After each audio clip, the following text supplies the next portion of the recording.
25 তারিখে ইনশাআল্লাহ আপনাদের দয়া আল্লাহর রহমতে আমি দেশে ফিরে যাব।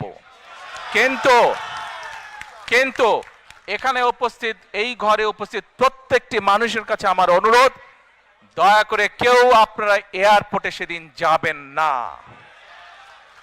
দয়া করে কেউ আপনারা এয়ারপোর্টে যাবেন না আপনারা, কারণ এয়ারপোর্টে গেলে একটি হট্টগোল তৈরি হবে এবং মানুষ জানবে যে এরা সব বাংলাদেশি, এবং দেশের সুনাম নষ্ট হবে, দলের সুনাম নষ্ট হবে।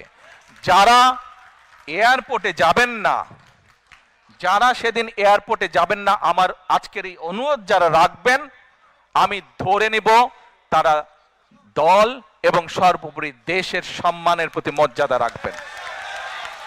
আর আমার মানা করা সত্ত্বেও, আমার অনুরোধ করার পরেও যারা যাবেন, আমি ধরে নিতে বাধ্য হব যারা ব্যক্তিগত স্বার্থের জন্য সেখানে গিয়েছেন।